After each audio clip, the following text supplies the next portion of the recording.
Hello and welcome to today's webinar, EI over IQ, Emotional Intelligence and the Resilient Teacher. My name is Aaron Macias and I will be your moderator for today. Before we introduce our speaker, I would like to mention a couple of ground rules. As a reminder, this webinar is being recorded and will be posted within 24 to 48 hours. If you have questions for our speaker, please feel free to use your question box on your GoToWebinar control panel. Our monthly webinar series is co-hosted by Sanford Inspire and Sanford Harmony. We are committed to providing webinars with thought leaders in education, sharing topics to inspire the best teaching and support social-emotional learning. All of our webinars are recorded and we will share a link where you can watch at any time. Now, without further ado, I would like to introduce our speaker, Dorina Sackman-Ebwa. Dorina Sackman-Ebwa is a nationally recognized educator and Florida Teacher of the Year. She is more affectionately known as Miss Dorito, the lab coat teacher, by her students from around the globe. With her unique teaching style, Dorina has spent the past 21 years empowering all students of diverse backgrounds at the K through 16 and adult learning level. An expert in building solid relationships that result in successful learning experiences for students and teachers, Ms. Dorito strongly believes culturally relevant teaching, connection to community, and EI over IQ make up the true learning experience. As a result, Dorina founded Believe and now travels the globe as a teacher on loan, ready to inspire, motivate, empower, and celebrate teachers, future educators, and students. When not wearing the many hats of an educator, Dorina dons a Stetson and works on her ranch, tending to her beloved rescue animals at the Florida-Georgia line. Let's welcome Dorina.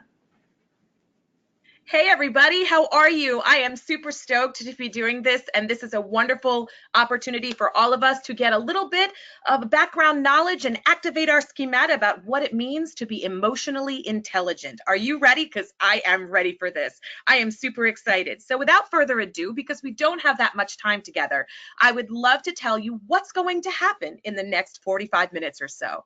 So in this awesome and informative webinar, which I do believe you will enjoy, you're going to learn a few things.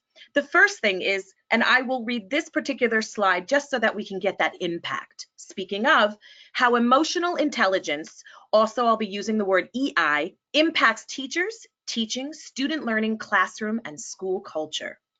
It is also the importance for teachers to be aware of their own EI. This is directly related to a successful classroom culture of social emotional learning, something that we know Sanford Inspire is so passionate about.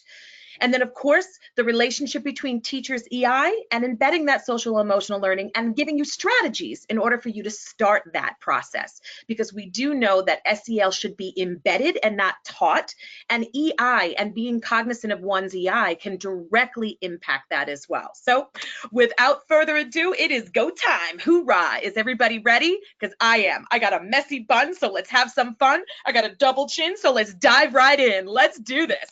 All right. The first thing that I would like you to do is a warm-up. You are going to see a quote that is going to pass through. I'm not asking you to actually read it as it's passing through, but to let you know that sometimes we miss the opportunity to see these beautiful moments and learn from them as teachable moments. I'm going to read this out loud, and then I'd like you to reflect on it.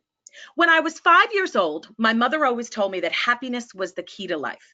When I went to school, they asked me what I wanted to be when I grew up. I wrote down happy. They told me I didn't understand the assignment, and I told them they didn't understand life. Now, I have absolutely no idea if John Lennon actually said that. You know, this is the internet, and last week Abe Lincoln was talking about CrossFit, but I digress. What I would like you to do is reflect on that beautiful quote.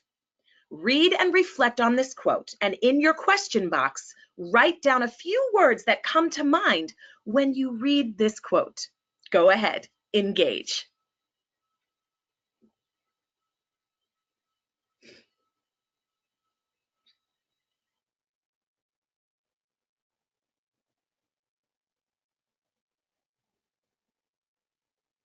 I'm getting inspiration, Oh, perspective.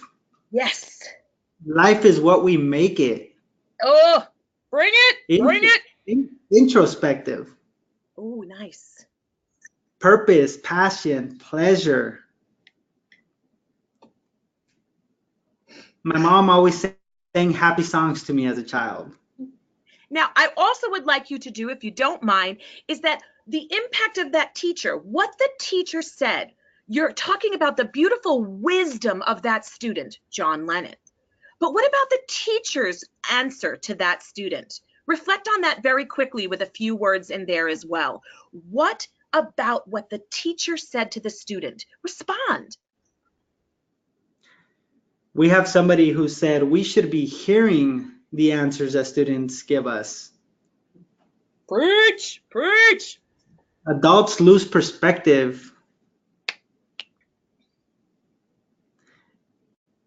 Teachers have a knack for, sorry, that one skipped. Burst his bubble. Yes. Oh, we're gonna stop right there, Aaron. Thank you so much. There's probably so many, and I can't wait to review them. But that last one is exactly what we're going to start with the next slide. It's imperative that people understand that that teacher was focusing way too much on the content intellect. And sometimes we're innocently ignorant to this because we're busy. Our profession requires us to have a scope and sequence and have it done. We're standardized testing people, and although that's an incredible, annoying culture at times, we know that we want to assess our students to ensure that they're getting the content. But in order for them to get the content, we, as well as our students, must also truly not just have content intellect, we need to have that emotional intellect as well. And that is key, because that emotional intellect is exactly what enables us to inspire. And this is where we're going to have our emotional intelligence greatly influence the emotional content of our work as educators. And how do we do that? We inspire through empathy. And without being cognizant of one's own emotional intelligence before we walk into that classroom, it is very difficult for us to be successful and empathetic and compassionate towards things in which we perhaps might not understand, because the lens of our life or the frame of our life is different from that of our students or our coworkers, colleagues, admins, faculty. Hence the reason that emotional intelligence is key. So let's continue about it and find out what we mean about emotional intelligence. We hear it all the time now. Okay, from Salovey and Meyer to Daniel Goldman. It really started back in the 1970s that it was coined by Salovey about emotional intelligence, but it really was emotional quotient, as if it was something measured. And that's when Salovey was like, no. It really can't be measured. Now theorists are arguing that point. Can it not? Truthfully, transformational emotional intelligence is about really not measuring, but really understanding your own emotions. And that is why it differs, but yet is crucial to understanding your profession as a teacher. So let's look at what EI is. Okay, this is the big one. It's the ability to, it's not measured, the ability to think constructively and behave wisely. Now, some people say, well, I do that already, but in major and various situations that are broken down into about 5 to 7 categories or keys to emotional intelligence. What is EI? It's intentional. This is key. To think constructively, behave wisely, and have intentional, self-directed behavior needs.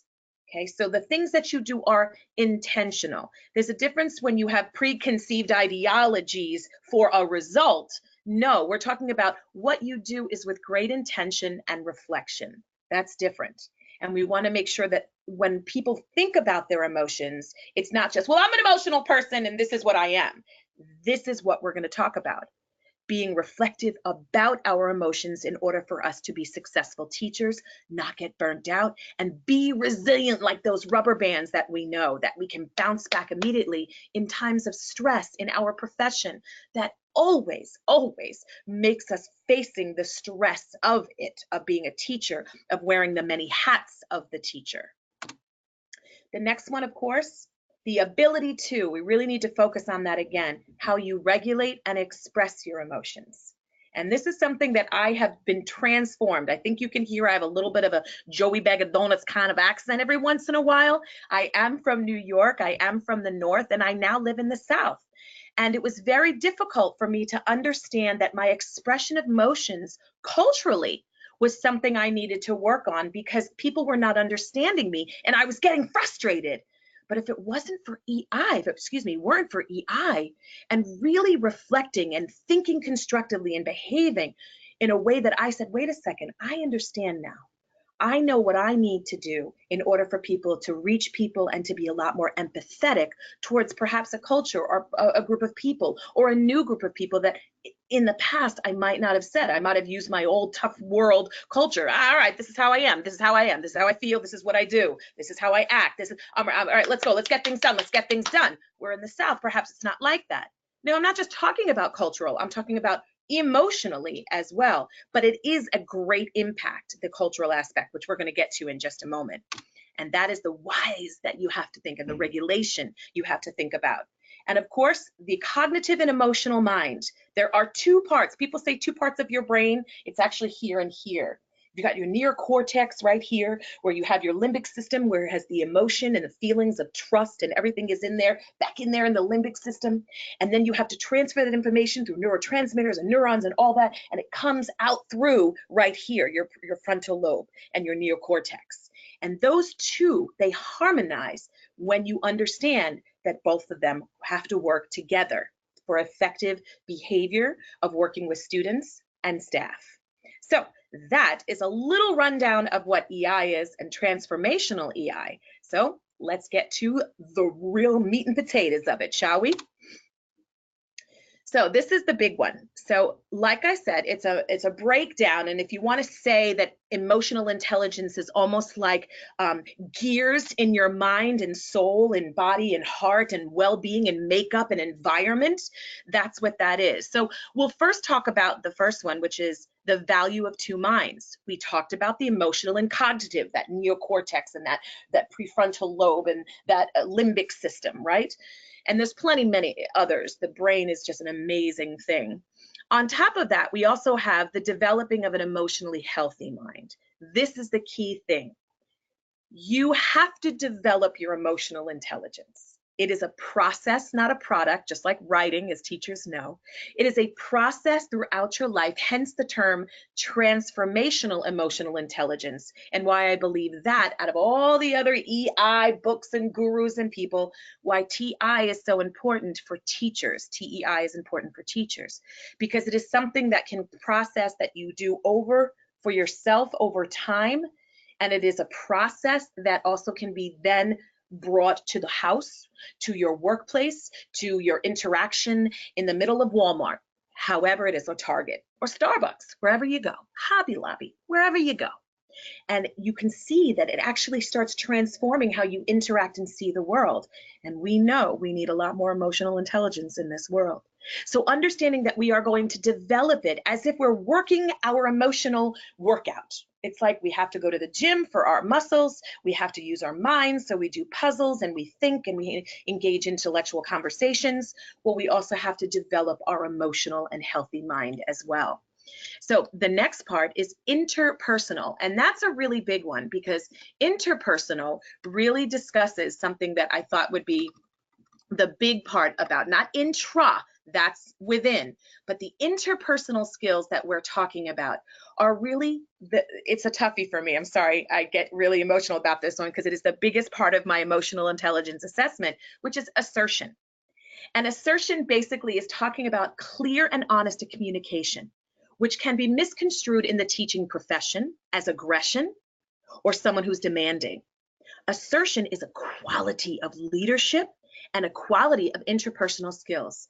As an educator, do you ever go up to an administrator and do you ever advocate for your teacher, your teaching profession, your students, however, through policy and practice, whichever way you do? And sometimes you're like, I'm sorry, but is it important? Or do you think I could get more paper because I know the copier is broken? And I just, all the ways in which we interact can sometimes be the one under, the subordinate, when in actuality, it's actually decreasing our profession.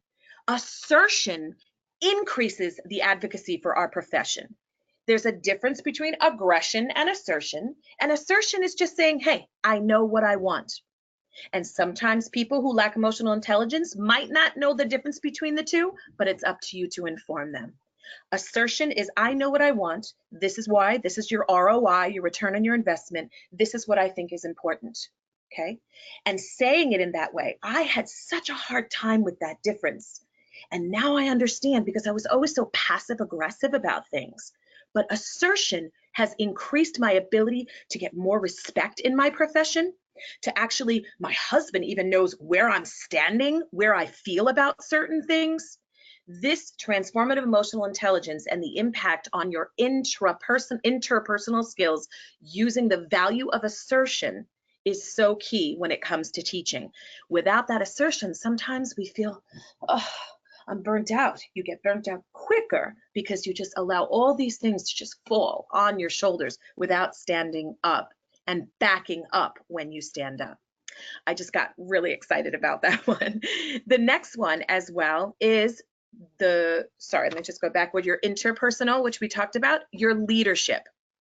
Now, your leadership is also key, because those have the major skills that really empower yourself with the emotional intelligence.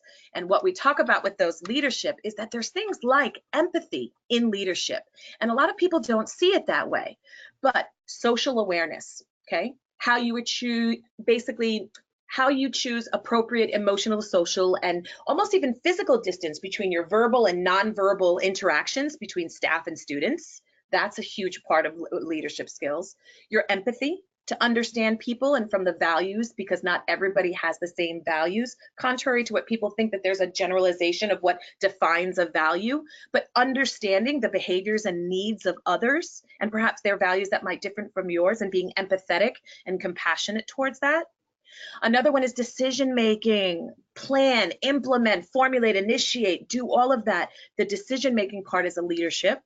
And especially if you're a teacher leader or wanting to go into a leadership position, this is key. And then again, that positive influence. You know, it's great to be that leader, but that leader who has those strong emotional intelligence skills and has really driven themselves into working with their brain and developing their emotionally intelligent brain is a far better leader than those with those high IQs. Dalian Goleman does discuss that, and Gary Lowe and Nelson discuss that also in their TEI. And it is fascinating to see the most successful CEOs and the most successful teacher leaders and the most successful principals and superintendents are those that have the higher EI over the EQ, or excuse me, the IQ. Pretty fascinating. And then the next one that we're going to go to after leadership is self-management. This is really what makes or breaks the emotional intelligent teacher. We're talking about drive strength. Okay, how much drive do you have? How much intrinsic motivation and personal energy do you have for your career and your life goal? That's huge. Commitment ethic. What does it mean to be committed to something? You know, we say we do things, but are we doing them 110%? How committed are we things? There are times in which I'm in my PLC meetings as a teacher and I'm with my other staff members and I am so not in it. But with emotional intelligence, I stop and I say, Sackman, Eboa, why are you not invested in this conversation? Why are you not invested in this? Think about why, and then try to return back or discuss with your PLC why you're not invested. That's where the real conversation happens, because you're calling yourself out pretty much on why you are or are not committed to something. For self-management as well as time management, I took the personal assessment for transformative emotional intelligence, my assertion, and my time management. That's where I needed to have that development growth. So that was big, because when you organize yourself and you are better with your tasks for a more personally and productive time schedule, you will be better at everything. That's a life skill in general, but for teachers, for those of you who have strong time management, I applaud you. It is always a difficult thing because we are wearing many hats as an educator, as well as change orientation. That's a big one where people understand how change is inevitable, but growth is optional, right? And so with emotional intelligence, you're realizing that sometimes positive change, even though you might not embrace it at first, you have to turn it into that positive change, because it really is. Positive change in itself is an emotional skill. We know textbooks change every 7 years. We know that everyone wants to implement a new program, or what's the buzzword for today? What's the buzz terminology in teacher leadership? Or now it's SEL, before it was equity. Those words are important and they are part, but it shouldn't just be the buzzwords of the day. We have to be cognizant of the changes that those that are making those decisions, which teachers should be at the table, are the ones in which we have to be, okay, if this is what we're going to do, we're going to run with it. We're going to do more SEL in our schools. I'm going to become quite aware of that myself. I know that just yesterday we were doing more strategies for English language learners, but now we're going to be doing SEL. How many ELL, SEL, 401k? There's so many acronyms. What do I do? Positive change and understanding that we must embrace that change. Okay. And then the last part of when we're talking about our self-management skills, and then we talk about, our self-management skills, our self-renewal. Oh, I love this. This is just when you start to feel the difference. This is the refresher when you say to yourself, my gosh, I'm getting it. I feel really good about this. And that's important, because when you start to see the change within yourself, your classroom, and your environment, oh, it's a beautiful thing. And take care of you. Take care of you. And that's what we're coming into next. And our last part is the intra, which is directly related to self-renewal, which is about your own confidence and self-esteem, how you manage your stress and how you manage your self-esteem. Someone with strong self-esteem, we have to work on that. Some of us don't, but strong self-esteem includes strong emotional intelligence. Those with strong stress management have great emotional intelligence. And if that's something you have to work on, as we all as educators do on that stress management level, that's okay. That's the process, not the product of emotional intelligence. So, those are a lot of gears when you talk about EI. So now it's your time. With everything you just observed right now, and everything that you've heard about all the different gears, I know that's a lot, but maybe you absorbed or something really stuck with you. You're more than welcome to comment on that, as well as, did you ever learn about emotional intelligence in teaching at any professional level in your life? If not, what do you think you could have gained from if you knew EI before going into the teaching profession? Engage. Somebody said, I have never heard about it. Beautiful. Welcome to TEI. Welcome.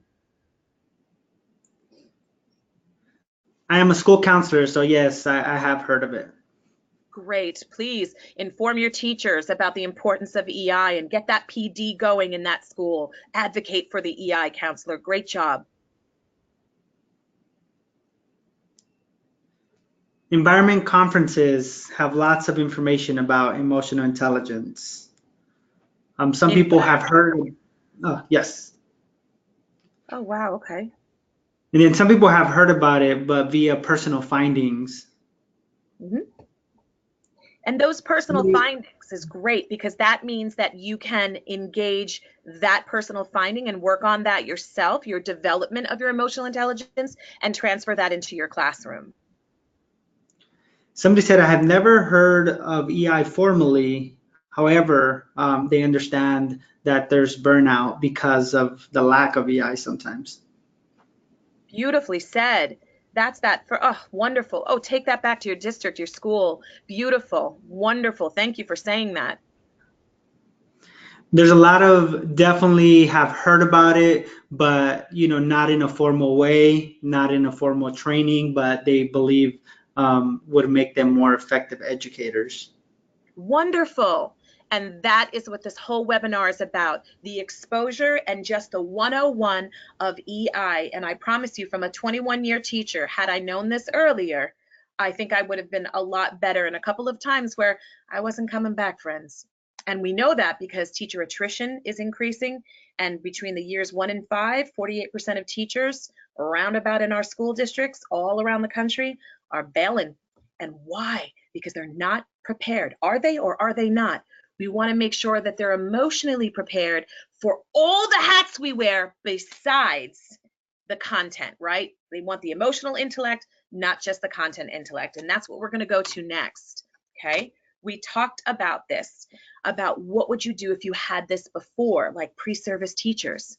Do you know that in the United States, pre-service teacher programs, as wonderful as they all are to prepare you for education, one of the things that is unbelievable is that there are 0 courses in emotional intelligence. Yes, they talk about social emotional learning, but not one's own emotional intelligence to prepare you for the classroom. Yet the majority of teachers who are going into the profession are young and or changing jobs, and they are most of the time going to Title I schools or schools where their environment is completely different from their own lens of life, which is fascinating because you want to know how interesting that along with that information of content intellect only, lacking that emotional intellect, this is actually what occurred. Take a look at these enormous stats from the AFT, American Federation of Teachers.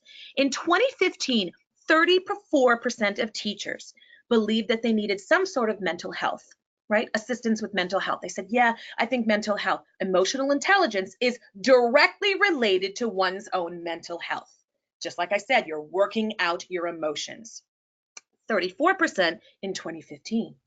It jumped to 58% in 2017, saying, yeah, I believe that my mental health is a factor in my profession.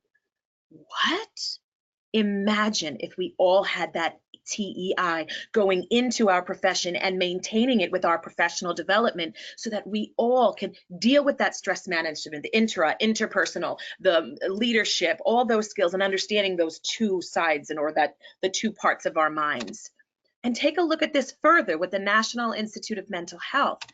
If you take a look at these percentages, these are percentages of teachers, pre-service teachers that actually go into the profession, okay, and feel as if they need more help with mental health.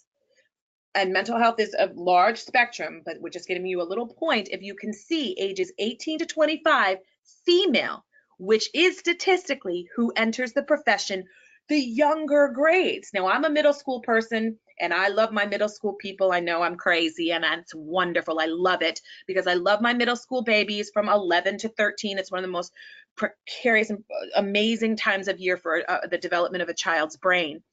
And so I do have that stress factor, and that's why EI is so important. But when you're a new teacher, many of them want to teach K through 5. Now imagine them wanting to embed that SEL, but yet the stresses and they're not available for them to be ready and understanding their emotional intelligence before they even put that SEL in the classroom. So yes, we are empathetic people. We wouldn't be in the profession if we weren't.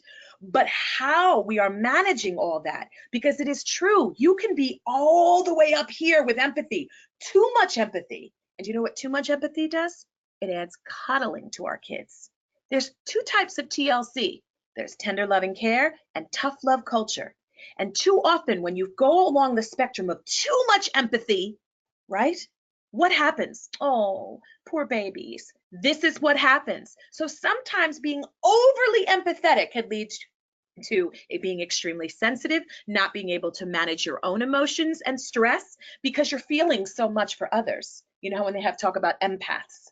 So that's why reining that in and understanding how we can do that, that's key, especially for those K through 5ers. And look at that statistic. So I know this is shocking. It's a lot of stuff to take in. And I know we only have a limited amount of time, but these stats really tell it. We need to be emotionally intelligent and aware of our emotional intelligence for us to be successful in our schools. We are awesome at what we do, and we could be even more if we are truly reflecting as a whole, as an education, as the field of education, as educators in your districts, in your schools, in your counties, in your states, on making sure that emotional intelligence is part of the whole picture of becoming a successful teacher leader. All right, so with that said, the second one of which we're talking about, it's now time for me to stop talking. What I would like you to do right now is take a look at the second part of emotional intelligence and how it impacts teachers, teaching, student learning, classroom, and school culture. In the question box, after you've read all 12, select a number that would benefit you the most and share a few words why you selected it. Just reflect on that. So perhaps knowing that emotional intelligence reduces teacher attrition. Respond about why you chose that and why you think it's important. Ready? Engage.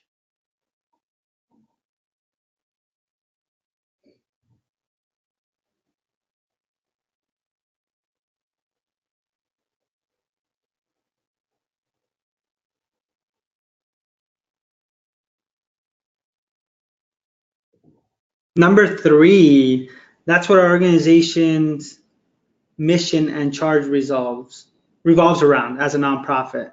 Number 7, the better the relationship, the easier to educate. Oh, amen. Somebody put 7, 8, 10, and 11. Wow. I love it. Number 8, I struggle to make connections with colleagues. There's frequently drama that I don't want to be a part of. Beautiful. Emotional intelligence allows you and helps you figure out how to not be a part of that, yet still engage in the relationship with them, so that it doesn't look like, oh, I'm not dealing with your drama. Because we all know that the first years of teachers, we should never let them go into the teacher lounge, right?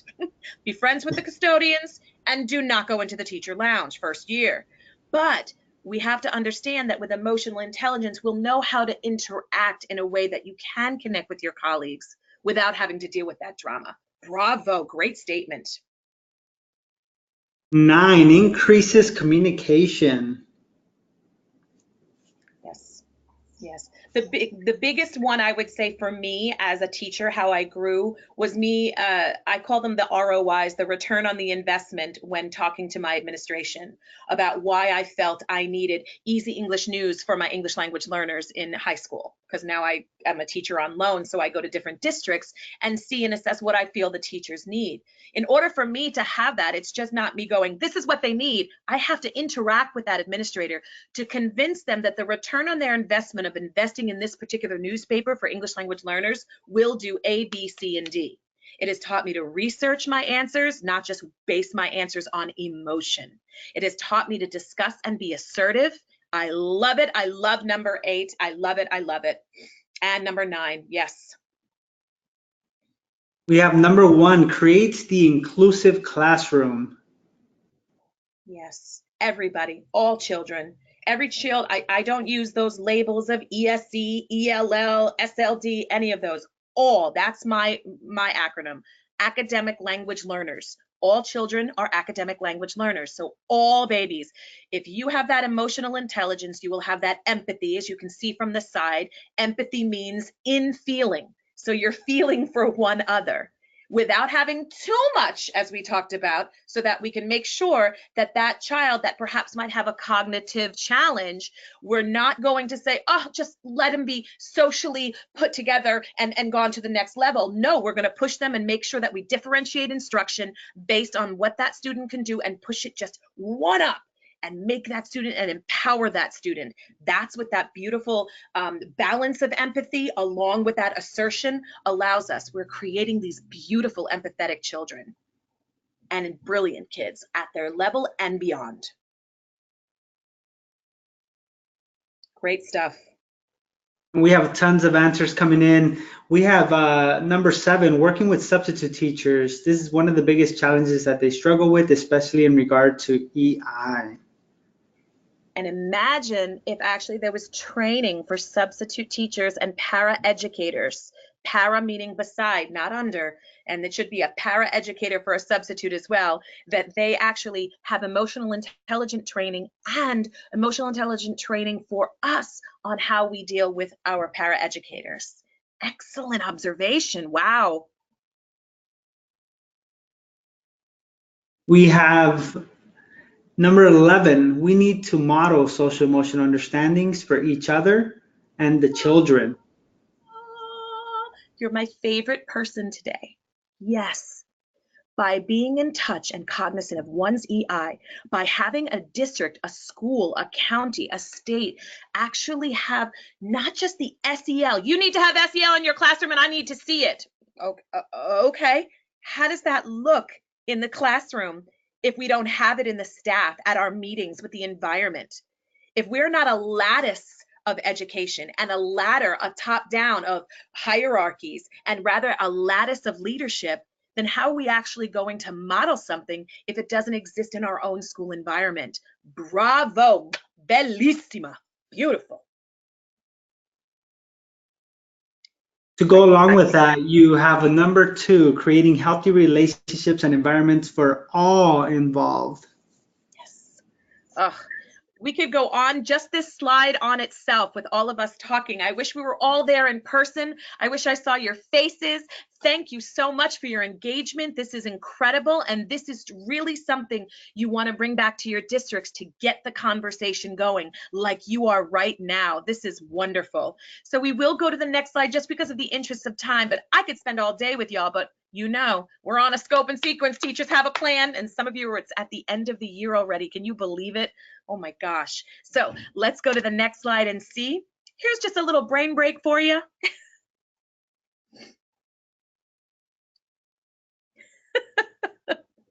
Something to make you laugh, and I highly encourage you using Giphy.com, GIPHY.com, or any others where you can get GIFs. Some people call them GIFs, because our digital native babies and our students, they really respond to fun things like this, and you can also make your own with students. And I just wanted to give you that little tidbit because it increases the fact that you're connecting with students on a digital level. So highly recommend those in your classroom, and I hope you laughed at that one.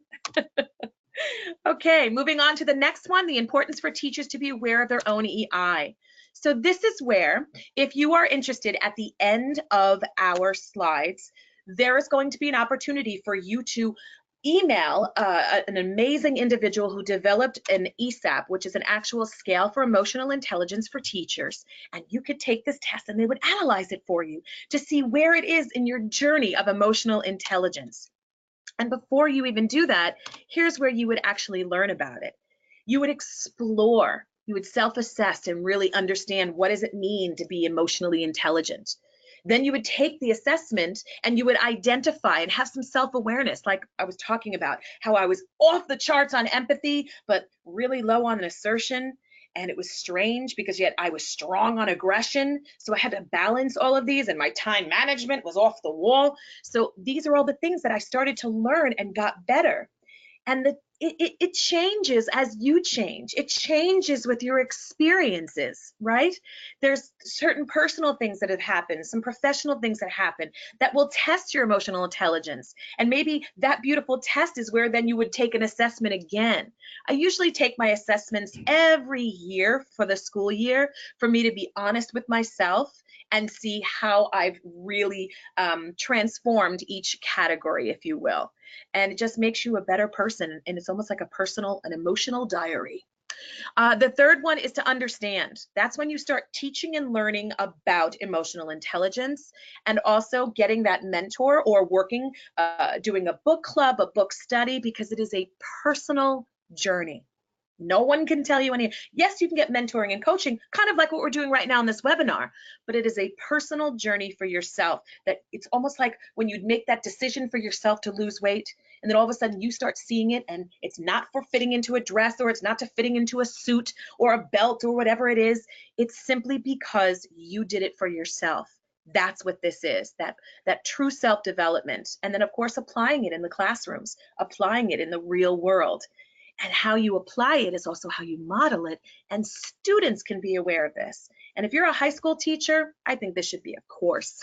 All right, going on, this is what we're talking about. Just take a look real quick on all of these things and how we just kind of discussed that in those little wheels, but really this is what we're looking for in those 4 major pillars. Now, to let you know about the first one real quickly, assertion, anger management, and anxiety management, I am the first to tell you because I'm very big on mental illness and understanding, being that it is Mental Illness Awareness Month. But myself, who was diagnosed with something called panic disorder, anxiety management was a big issue for me. And emotional intelligence and my journey has decreased my anxiety so much, I can't believe it, as an educator and as a woman. And I just I strongly want you to be aware of the personal and emotional process of emotional intelligence, that it is something for you, especially when it comes to stress management and anxiety for teachers. Unbelievable. As you saw with those statistics of 34 in 2015, jumping up to 58% in 2017. So we know that mental health in teachers is a big, big thing. And of course, the leadership, self-management, and interpersonal, which we talked about. So this, again, is just a wonderful little graphic for you to understand for what the emotionally intelligent teacher knows. Just simply look at this for yourself, and I'll be quiet as you reflect.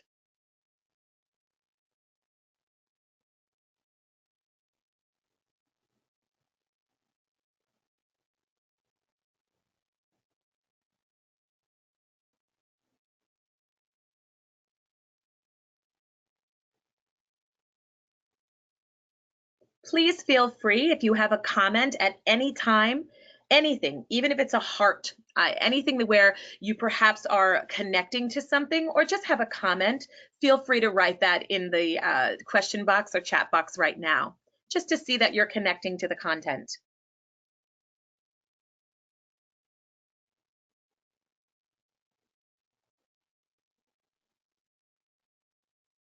Somebody mentioned they would love to be able to have a graphic of this form in their classroom.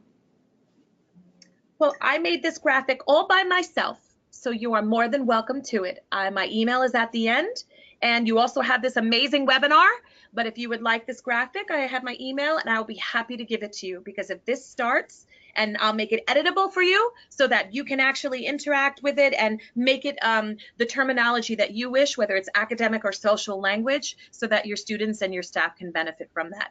My gift to you for enjoying this webinar with Sanford Inspire. Awesome, and you're getting a lot of like, love this, and just saying how beautifully it fits into mental health and in a school environment. So really, really showing empathy and guides for their students and how to be cognizant of EI. Thank you so much for saying that. And one of the major reasons is that I am in Florida, and I do work in Panama City. I work in the Panhandle that was hit by Hurricane Michael so hard. And I also worked in Puerto Rico that was hit by Maria, then Michael. So I have students that were hit by Maria, moved to Panama City, Florida, because opportunity was there for them. And then another hurricane happened a year and 3 weeks later. So the amount of emotional intelligence and empathy and compassion that we're still trying to rebuild, and it's amazing. And anyone who has gone through that, from Texas to anywhere in the States, the wildfires in California, this is also, when we deal with trauma, this is huge. So thank you for even saying that. And I hope all of you are safe and happy in your classrooms and in your summer, that you will be enjoying your summer, thinking and reflecting on this and how you can use this in your classrooms. Oh, great stuff. And then, of course, we just want to make sure that you have all of these again. And my favorite little signal on the bottom that I learned that is in Swahili, tuko pamoja, and it is a shared sense of purpose and motivation in a group. Perhaps next year that could be your theme for your PLC or your school or even your classroom. But now what I'd like you to do is read the information on the green side about the emotional experience. Okay, I'm going to read it aloud, and then what I'd like you to do is simply answer the questions on the bottom. Emotional experience and expression are unique to each teacher and student. No one else thinks, expresses feelings, chooses behaviors, and acts in the same way. So, how does this address SEL? How does this address EI? Just share a few quick thoughts about that so I can honor your time on this webinar.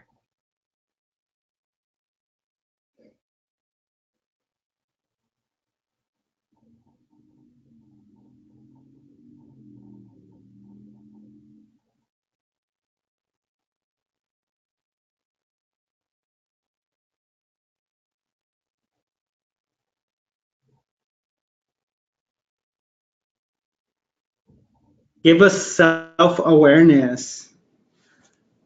Yes. When teachers are in tune with children, they will be able to, give me 1 second, sorry. They'll be able to sense emotion from children through nonverbal means and respond accordingly based on their relationship. Beautiful. Could be quoted and tweeted out for today. What a beautiful thing to say. And it is imperative that we often, as educators, oh, I do that. I do that every day. That's my job. Emotional intelligence is that reflective, the ability to be more reflective about one's own emotions and the response to others' emotions. We say we do it every day, and I bet you we do. But now with EI is to be even more. Look for those signs, right? Look for those statements that are made. Look for those things. And maybe with EI, you'll be, because you're aware and thinking of you're thinking about your emotions. Last one. What's another share out, Aaron? It says when we are aware of our own EI and then the EI of each of our students, we can build a more culturally responsive classroom where true learning can happen. Oh, I wish you lived in Florida. I would buy you a cup of coffee right now, or a mimosa, whatever you want. It is beautifully said. Exactly, beautifully said. So on that note, we definitely will go to the next, because this will help us with that. Keep your eyes on the cross in the center. Don't look away. Look at your eyes right on that cross and take a look at those famous people. What's happening to their faces? Someone write it quickly in the chat box. What do you see? It'll go twice. They're swapping. What else is Looks happening? blurry. Smashing together. Different And emotion. what's happening to their beautiful faces? Somebody said they are cartoonish.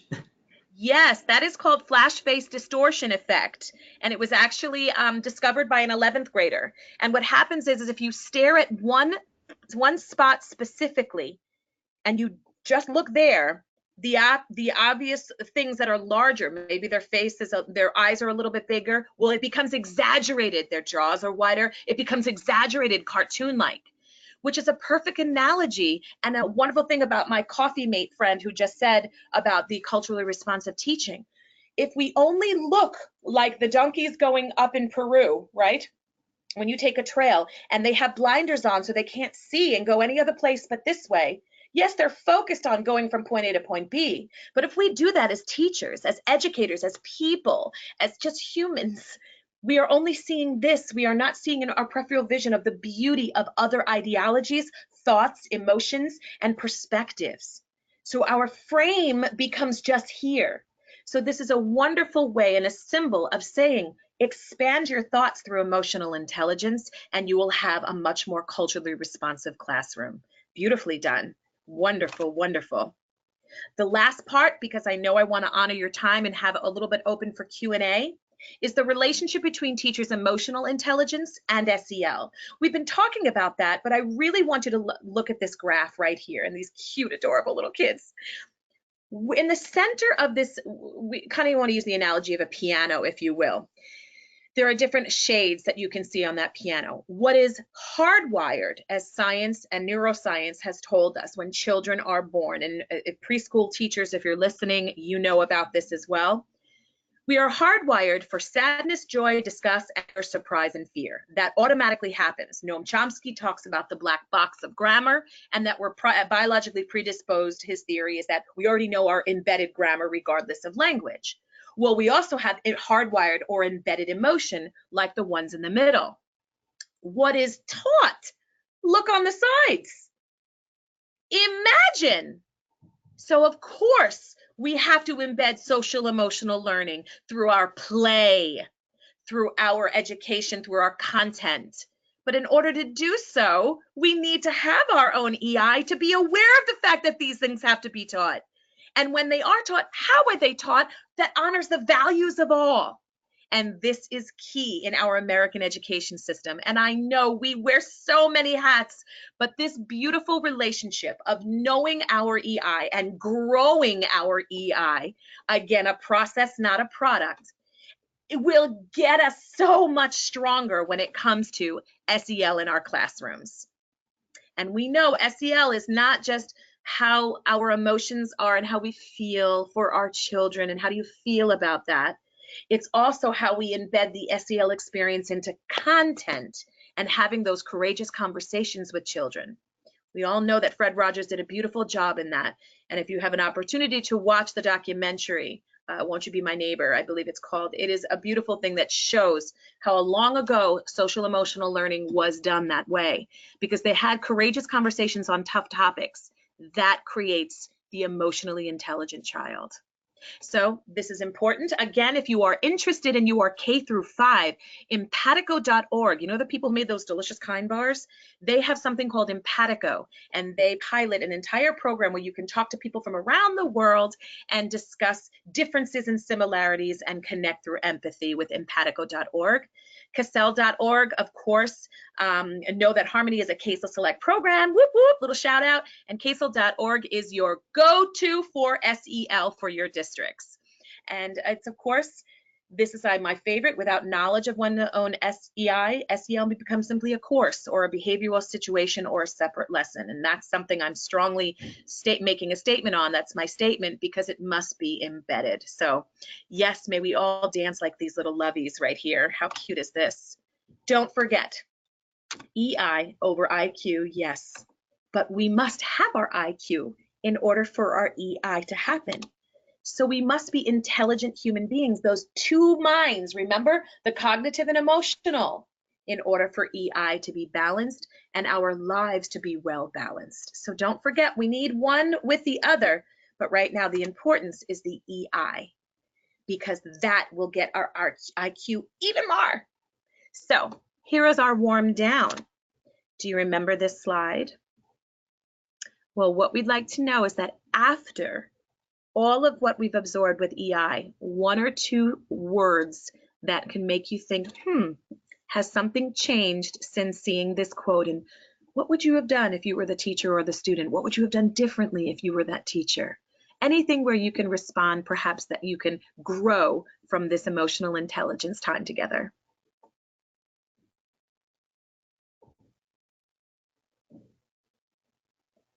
Reflect, stay open. Stay open. What does happy look like? Ooh, yes. What a great lesson. Wonderful. Yes. Be more aware and reflective. Yes. Happiness and understanding go hand in hand. Beautiful. Wonderful. Oh, thank you so much for responding. Do you have one more, Aaron? Yes. Somebody said I agree with John Lennon. Nice. Let's hope it was John Lennon, right? There it is. Imagine. Little pun there, huh? Okay. With that said, it's really important that you understand that EI is wonderful, but we have to believe in it. And this is my favorite word. Hence the reason now I travel around the world with my company. I can't believe it. It's weird. I'm a teacher on loan. It's not a company, called Believe. And I just felt like, well, we do acronyms all the time as educators, so let's just do an acronym for Believe. And that's exactly what I did. Emotionally intelligent educators must be the educators who lead to inspire and empower via example. Now, perhaps we could change that E to empathy. Once we reach that point in which we know we can embed that SEL because we're cognizant of our EI, or maybe that via emotional intelligence. But I really love the strong statement of the word example because of one of our friends here who said it should be modeled, emotional intelligence should be modeled before SEL in our classroom. So thank you again, participant, for saying that. So please remember to believe, be the educators who lead to inspire and empower via example. You don't believe me? Just watch what emotional intelligence can do for you as a teacher. Thank you for all you do as an educator. Thank you so much for your time. A big shout out to Sanford Programs and National University. Whoop, whoop. Thank you so much for everything. My email and my contacts are on the bottom on the screen. Believe Consulting, Believe on Facebook, and also I am a huge Twitter friend, but contact me any way in which you want to, as well as if you'd like to know more about taking the assessment, whether for your PLC, your district, or for you personally. The information is at the bottom. Rick Hammett, he is unbelievable, a guru and one of the founders of TEI. and rick@eilearningsystems.com. Just in the subject line for your email, just put TEI Assessments for Teachers, Sanford Webinar. Thank you, Sanford Webinar, for everything Sanford Inspire. And I hope you remember to believe. Thank you so very much for your time, everybody. You're awesome. Thank you, Dorina. And I do want to open it up for maybe one or two questions before we close our PowerPoint. You're getting a lot of thank yous and awesome. Whoop, whoop, whoop, whoop. Awesome. Says, can we get a copy of the PowerPoint? Yes, you will be sent a link to this webinar recording and the copy of the PowerPoint for you to access. A lot of people just saying thank you so much. Wonderful presentation. Thanks a lot for the awareness. Appreciate your work and thank you. You rock. You rock. Whoop, whoop, whoop, whoop. That's awesome. Somebody said, what kind of rescue animals do you have? Just curious. I have all animals that have been left to die, I take them. So I have rescue horses that have heaves that will live a beautiful life in pasture. I have not fainting goats, but goats that have epilepsy. I have horses that have cancer. I have cows that are missing hooves, so they are in need of prosthetics. I have chickens that are missing feet. I have a lot of special needs animals for various cognitive as well as physical, I call them abilities, because they're the most beautiful animals ever. So email me and I can send you a picture of all my beautiful animals. And bunnies that were burned in a fire. So I have floppy-eared bunnies that have trauma that we're dealing with every day to work with them and love on them to make sure that they're not afraid of fire. So. Thank you for sharing that, Dorina. And I do have someone that said they want everyone in their lives to watch this webinar. And thank you so much. So once again, Dorina, thank you for this great and wonderful webinar, very interactive. Everybody had great comments as far as thanking you and appreciating the work that you're doing. And also thank you all for joining us today and for taking the time out of your busy schedules to learn more about emotional intelligence. Again, Dorina, you did a wonderful job, great presentation. We appreciate your time as well. Once this webinar comes to a close, a survey will launch on your screen. It is very short and we would greatly appreciate your feedback. We do read your feedback and take your responses seriously. To this day, your responses have helped us build more successful webinars such as this one. So I do want to mention that our next webinar will be Mandy Manning, who is a 2018 National Teacher of the Year, Combating Trauma Through Student Connections, which will be held on June 18th at 1 p.m. Pacific Standard Time. Mandy Manning teaches English to newly arrived refugee and immigrant students in the Newcomer Center at Joel E. Ferris High School in the state of Washington. Mandy strives to create connections between her students and the community inside and outside of school. With that being said, we look forward to seeing you all at our next webinar. Thank you, Dorina, and enjoy the rest of your day, everybody. Bye, everybody. Be awesome.